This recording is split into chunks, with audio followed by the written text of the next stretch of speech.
अल्हम्दुलिल्लाहि रब्बिल आलमीन वस्सलातु वस्सलामु अला सय्यिदिल अंबिया वल मुरसलीन अम्मा बाद फ़अऊज़ु बिल्लाहि मिनश शैतानिर रजीम बिस्मिल्लाहिर रहमानिर रहीम अस्सलामु अलैकुम व रहमतुल्लाहि व बरकातुहू जज़ल्लाहु अन्ना मुहम्मदन सल्लल्लाहु तआला अलैहि वसल्लम मा हुवा अहलुहु। अल्हम्दुलिल्लाहि रब्बिल आलमीन। आज हम इंशाअल्लाहु रहमान सूरह रहमान के फ़ज़ाइल सुनने की सआदत हासिल करेंगे। नियत फरमा लें इंशाअल्लाह रहमान अव्वल से आखिर वीडियो को देखेंगे। इंशाअल्लाह रहमान जो बयान किया जाएगा इसे याद भी रखेंगे और सवाब की नीयत से दूसरों तक भी पहुंचाएंगे और ख़ुद भी इंशाअल्लाह रहमान अमल करेंगे और खूब सूरह रहमान की तिलावत किया करेंगे इंशाअल्लाह रहमान। अल्लाह रब्बुल आलमीन मुझे आप सबको अमल करने की तौफीक अता फरमाए, आमीन बिजाहि नबील करीम सल्लल्लाहु ताला अलैहि वालैहि वसल्लम। चले सूरह रहमान के फ़ज़ाइल समात फरमाते हैं। हदीस सैयदना अली रदियल्लाहु ताला अन्हु से रिवायत है कि मैंने रसूल अकरम नूर मुजस्सम शाही बनी आदम रसूल मुहतशम सल्लल्लाहु ताला अलैहि वसल्लम को ये फरमाते हुए सुना है कि हर चीज़ के लिए ज़ीनत है, हर चीज़ के लिए ज़ीनत है और कुरान पाक की ज़ीनत सूरह रहमान है। सुभान अल्लाह, कुरान पाक की ज़ीनत, कुरान पाक की खूबसूरती और सूरह रहमान है। इंशाअल्लाह नियत फरमान, इंशाअल्लाह साथ साथ नियत करते जाए, सवाब भी मिलता जाएगा इंशाअल्लाह रहमान। कुरान पाक की जो ज़ीनत है यानी सूरह रहमान है, इसकी खूब तिलावत भी किया करेंगे इंशाअल्लाह रहमान। आए दूसरी फजीलत की तरफ बढ़ते हैं। सरकारी नामदार मदीने के ताजदार दो आलिम के मालिक व मुख्तार शहनशाह अबरार सल्लल्लाहु ताला अलैहि व आलिहि वसल्लम ने इरशाद फरमाया, सूरह हदीद, सूरह वाक़िया और सूरह रहमान के पढ़ने वाले को ज़मीन व आसमान के फरिश्तों में साकिनुल फिरदौस यानी जन्नतुल फिरदौस का रहने वाला पुकारा जाता है। कौन सी?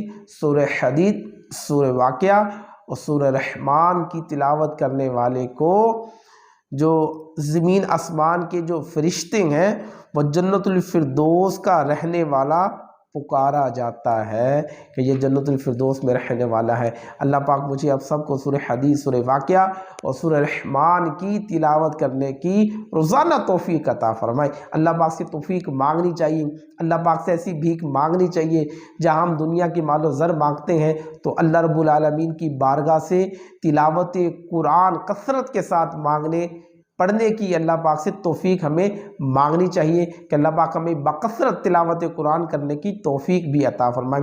यकीनन कोई भी हम नेक अमल करते हैं वो अल्लाह पाक की तौफीक ही से करते हैं। मज़ीद समात फरमाइए। सूरह रहमान, सूरह रहमान 11 बार पढ़ने से मकासिद पूरे होते हैं। माशाअल्लाह सुभानअल्लाह, कितना प्यारा वजीफ़ा है। अगर हम चाहते हैं, हमारी नेक तमन्नाएँ हैं, हमारे नेक मकासिद हैं और हम अपने मकासिद को पूरा करना चाहते हैं, अपने मकासद में कामयाबियाँ चाहते हैं, जो भी आपके अच्छे मकासिद हैं, नेक मकासिद हैं जो शरीयत और दीन के मुताबिक है, उन मकासद में कामयाबी चाहते हैं, वो मकासद गुनाह के लिए नहीं है, तो इंशाअल्लाह रहमान तो फिर 11 मरतबा सूरह रहमान इंशाअल्लाह रहमान तिलावत करें। अल्लाह ने चाहा अगर आपके हक़ में बेहतर हुआ तो इंशाअल्लाह रहमान कुरान पाक की इस सूरह रहमान की तिलावत की बरकत से इंशाअल्लाह रहमान आपको आपके मकासद में ज़रूर कामयाबी हासिल होगी। मज़ीद इरशाद फरमाया, इसको लिखकर यानी सूरह रहमान को लिखकर धोकर तिल्ली की बीमारी के मरीज़ को पिलाना बहुत मुफीज़ है। तो पता ये चला अगर किसी को तिल्ली की बीमारी है तो सूरह रहमान लिखकर घोल कर उसको पिला दे तो इंशाअल्लाह रहमान उसके लिए बहुत मुफीद है। अल्लाह पाक मुझे आप सबको तिलावत कुरान सही अंदाज में करने की तौफीक अता फरमाए और खूब अल्लाह पाक हमें तिलावत कुरान का जज्बा अता फरमाए। اللہ پاک ہم سب کو نیک اعمال پر استقامت عطا فرمائے۔ نیت فرما لیں انشاءاللہ الرحمن ہم اپنے ایک بیٹے کو انشاءاللہ الرحمن با عمل حافظ قرآن بھی بنائیں گے، تاکہ وہ تلاوت قرآن کرتا رہے گا انشاءاللہ۔ دنیا میں نہ بھی رہے تو انشاءاللہ ہماری اولاد کی تلاوت قرآن کی برکت سے انشاءاللہ ہماری قبر بھی نور علی نور ہوگی۔ تو انشاءاللہ اللہ پاک مجھے اب سب کو نیک اعمال پر استقامت عطا فرمائے، بکثرت تلاوت قرآن کرتے رہنے کی توفیق عطا فرمائے۔ پیارے آقا علیہ الصلوۃ والسلام نے ارشاد فرمایا، جس کا مفہوم عرض کرتا ہوں، کہ تم میں سے بہترین شخص وہ ہے جو کثرت سے تلاوت قرآن مجید فرقان حمید کرنے والا ہے، جو قرآن پاک سیکھنے والا ہے اور سکھانے والا ہے اور قرآن پاک کی تلاوت کرنے والا ہے، وہ بہترین انسان ہے۔ اللہ پاک مجھے اور آپ سب کو ان بہترین لوگوں میں شامل فرمائے جو بکثرت تلاوت قرآن کرنے والے ہیں، سیکھنے والے اور سکھانے والے ہیں۔ آمین بجاہ نبی الکریم صلی اللہ تعالی علیہ وآلہ وسلم۔